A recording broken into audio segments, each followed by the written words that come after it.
For one stretch of dirt road east of Kupiansk, the rule now is simple. You drive it in daylight or you do not drive it at all. After dark, that road belongs to a machine that hums instead of screams, drifts in at 40 kilometers an hour, and sees your engine block glowing white through a thermal camera long before you hear it.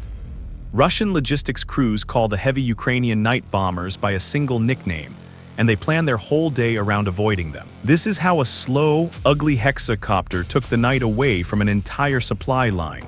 This was not one lucky strike. Along the Kupiansk axis in Kharkiv Oblast, Ukrainian heavy drone crews have spent the autumn and winter of 2025 turning the hours after sunset into a hunting window. Night after night, the same pattern repeats. A generator that was running at dusk stops running by midnight. A quad bike loaded with ammunition never reaches the tree line it was heading for. A small resupply truck that pulled off the road to wait out the dark gets found anyway. None of these are dramatic on their own. Added up, week after week, they change how the Russian army is allowed to move. The machine doing most of this work is a heavy Ukrainian multi-rotor bomber, the type widely known by the nickname Baba Yaga, and in its strike role called the Vampire. Forget the small racing quadcopters you have seen diving into trenches. This is a big hexacopter, 6 rotors, built to lift real weight. It carries somewhere between 10 and 15 kilograms of munitions on a good night, sometimes more. And it reaches out to roughly 35 to 60 kilometers depending on the load, the battery, and which generation of the airframe the crew is flying. It is slow. It is loud up close. And in the dark, none of that matters because you cannot shoot what you cannot see. To understand why this one road matters so much, you have to understand where it goes. Kupiansk sits on the Oskil River in eastern Kharkiv Oblast. It was liberated by Ukraine in September 2022, and holding it has been a grinding fight ever since. Through the autumn of 2025, Russian forces pushed hard back into the town. And by current reporting, they have moved into and largely hold the city center, with Ukrainian units contesting the northern approaches and the river line. That fight inside the town is the reason everything else on this road happens. Because a fight inside a town eats supplies at a brutal rate. Men in a contested city center need ammunition, water, food, batteries, and a way out when they are wounded. All of that has to come from somewhere behind them. For the Russian units pushing on Kupiansk, that somewhere is the road running down from Svatove, the logistics spine that feeds men and material toward the front from the Luhansk side. The Kupiansk-Svatove road is not a footnote, it is the artery. Cut the artery or even just squeeze it and the fist at the end of the arm starts to go numb. Ukrainian planners understood that early. You do not need to storm a city if you can starve the road that feeds it, and you do not need 100 aircraft to do that. You need a handful of heavy drones, thermal cameras, and the discipline to fly them every single night. That is the campaign this video is about. And the reason it works comes down to one word that decides the whole thing: heat. Here is the problem a truck driver faces on that road after dark. A running engine is hot. Exhaust is hot. Tires that have been rolling for an hour are warm. A generator humming beside a dugout throws off a heat plume you can see from the air. To the naked eye at night, all of that is invisible. To a thermal camera, it is a glowing white shape against a cold black landscape, and it might as well be lit up like a shop window. The Vampire crew is not looking for a truck. They are looking for the truck's warmth, and warmth is very hard to hide. The crew flying the machine is not in the drone. They are sitting in a dugout or a basement, sometimes 10 or 15 kilometers back from the target, watching a screen. The heavy bomber lifts off from a concealed launch point, climbs into the dark, and turns toward the road. It moves at the pace of a fast bicycle. On the operator's screen, the world is rendered in the strange gray and white of thermal imaging. Cold ground dark, warm things bright. Tree lines show up as ragged edges. And engines, when they appear, are unmistakable. That is the theory.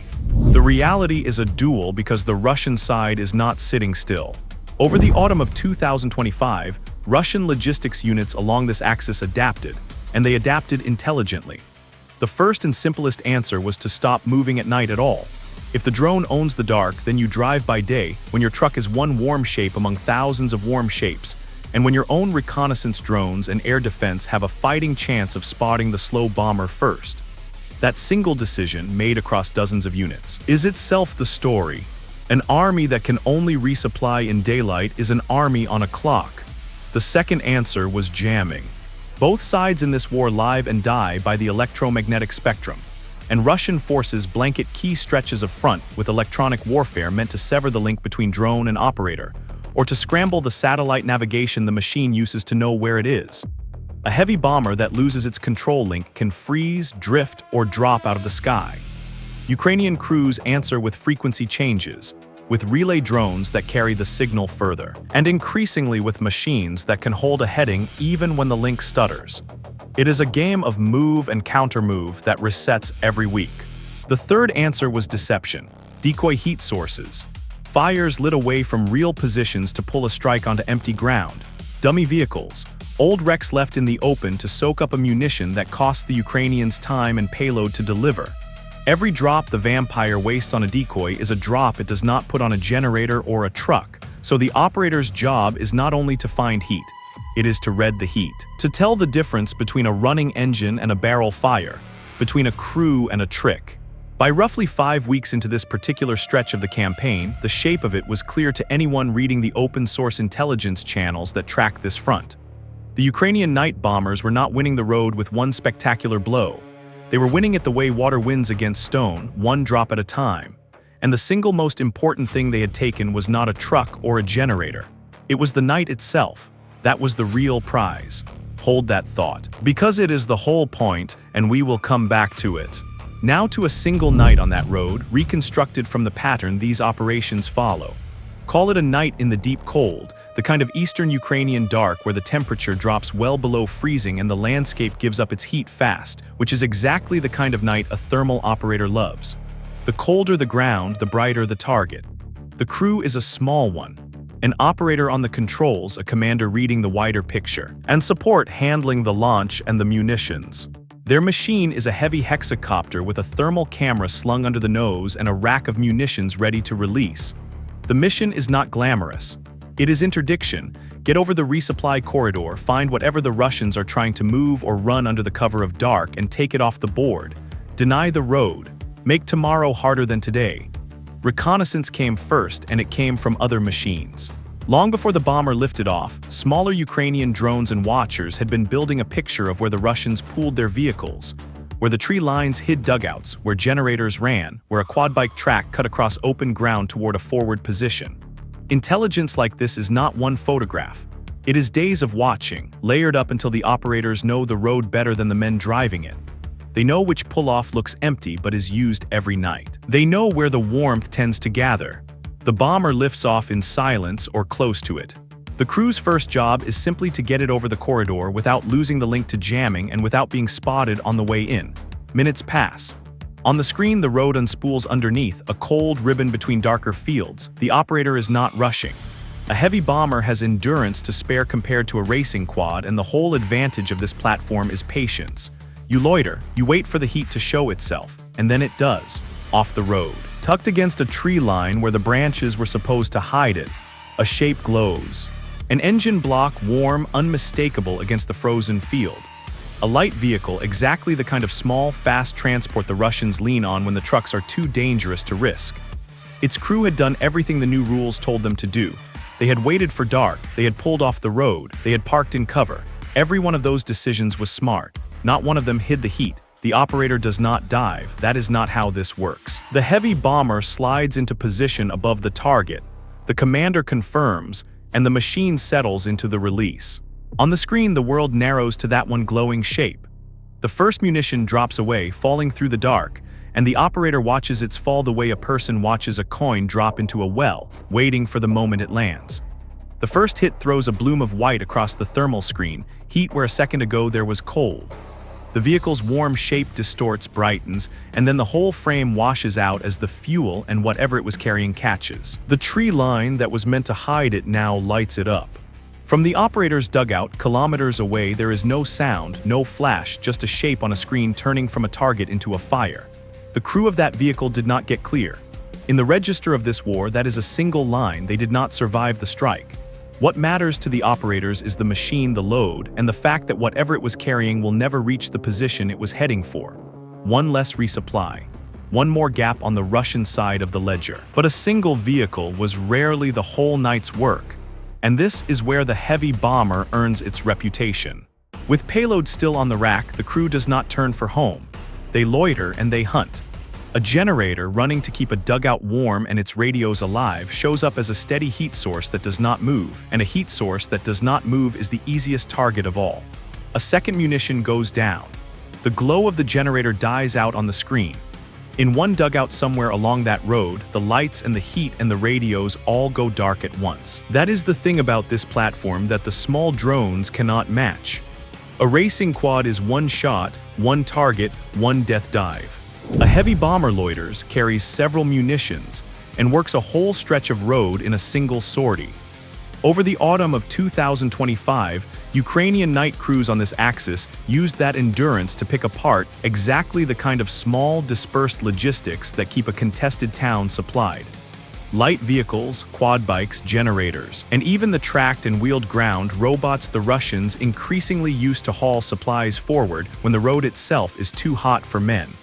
Every one of those is cheap. Every one of those is also, on a bad night for the Russians, irreplaceable in the moment it is needed. None of this fits the image of a single dramatic massacre. There is no highway choked with dozens of burning tankers on this particular road, and honesty about that matters, because credibility is the only thing a channel like this has. The Kupiansk-Svatove corridor is a grind of small kills close to the line, not one apocalyptic convoy strike. But the effect of the grind is larger than any single fire. A generator destroyed means a position going cold in a Ukrainian winter. A ground robot destroyed means men have to carry the load themselves, in the open at night where the same drones are waiting. A light vehicle destroyed means the next crew thinks twice before making the run. Add it up across a whole front night after night, and you arrive at the real damage, which is not counted in vehicles at all. It is counted in what the Russian units inside Kupiansk are and are not able to do. Here we have to be careful and honest. There are one-sided claims from the Ukrainian side and from open-source channels sympathetic to it that Russian troops in the contested parts of the town have been left short of ammunition, water, and rotation, forced to rely on drone drops and small ground robots because secure truck resupply simply cannot get through. Those claims are plausible given everything else we can see. They are also not independently confirmed, and they should be treated as what they are: an argument about the effect of the campaign, not a proven fact. What is not in dispute is the structural squeeze. If your only safe window to move supplies is daylight, and daylight is when the other side's reconnaissance and artillery are most effective, then you are forced to choose between two bad options every single day. Move by day and risk being seen and shelled. Move by night and risk the bombers. There is no good answer, and that absence of a good answer is exactly what a well-run interdiction campaign is supposed to produce. You do not have to destroy every truck. You only have to make every trip a gamble. That is why the Russian shift to daytime-only movement, which looked at first like a clever adaptation, was actually a confession. An army that surrenders the night has surrendered half its clock. Every hour of darkness that its trucks cannot use is an hour its frontline units go without whatever those trucks were carrying. Remember the road east of Kupiansk from the start of this, the one you can only drive in daylight. That rule was not written by the Russians by choice. It was written for them, one destroyed vehicle at a time, by crews sitting in dugouts watching heat bloom on a screen. There is a strategic logic here that goes far beyond one road. The cost math of this war has been inverted by exactly this kind of operation. A heavy Ukrainian bomber and its munitions are cheap in the language of modern militaries. Thousands of dollars, not millions, and the airframe often comes home to fly again the next night. Against that, the Russian side has to weigh trucks, fuel, generators, ground robots, and above all the men and the momentum of an assault on a town. When a machine that costs a few $1,000s can, night after night, strangle the supply of an operation that has cost Russia thousands of casualties to advance, the arithmetic stops making sense for the attacker. It is worth being precise about what this campaign is and is not, because the temptation is always to inflate it. This is not the deep strike story. The heavy vampire is a short to medium range machine, reaching tens of kilometers, not hundreds. It is not reaching across occupied Ukraine to hit fuel yards near the coast. That longer war, the one fought against fuel and ammunition trucks far behind the lines with fixed-wing drones that fly for hundreds of kilometers, is a separate campaign run by separate units, and it deserves its own telling. What the vampire does is close, dirty, and relentless. It owns the last 30 to 60 kilometers of the enemy's supply run, the stretch closest to the town, which is precisely the stretch that is hardest to replace and most painful to lose. And that closeness is the point. The most valuable ground in this fight is not the deep rear. It is the final approach to a contested city, the last road before the front, the place where supplies stop being numbers on a logistics sheet and start being the ammunition in a specific man's hands in a specific ruined building. That is the ground the heavy night bombers have taken, not by holding it with infantry, by making it impossible to cross in the dark and dangerous to cross in the light. For the Russian units fighting inside Kupiansk, the consequence is a slow tightening they cannot easily break. Every generator they lose is harder to replace than the last. Every ground robot destroyed pushes more of the carrying back onto men. Every light vehicle burned on that road makes the next driver slower to volunteer. None of it is a single knockout blow. All of it together is a hand closing around a throat, one finger at a time. The Russian command chose to fight for a town on the far end of a road it does not control after dark. That choice is being paid for every night, in diesel and cargo and crews that do not come back. The men flying these machines will not be named, and their unit designations stay withheld, which is exactly how it should be for crews who fly the same corridor night after night and intend to keep flying it. What can be said is that they represent a way of fighting that Russia has not found an answer to. Jamming forces adaptation, not surrender. Decoys waste munitions but do not stop the hunt. Daytime-only movement narrows the enemy's clock but does not restore the night. Every counter has a counter, and the crews keep flying. The road east of Kupiansk is still there. In daylight it carries traffic, tense and quick, drivers watching the sky. After dark it carries almost nothing because almost nothing that moves on it survives being seen. That is not a headline about one burning truck. It is a quiet structural fact about who controls time on a piece of ground that decides a battle. Russia can have the road when the sun is up. When the sun goes down, it belongs to the machines that see in the dark, and to the crews who took the night and have no intention of giving it back.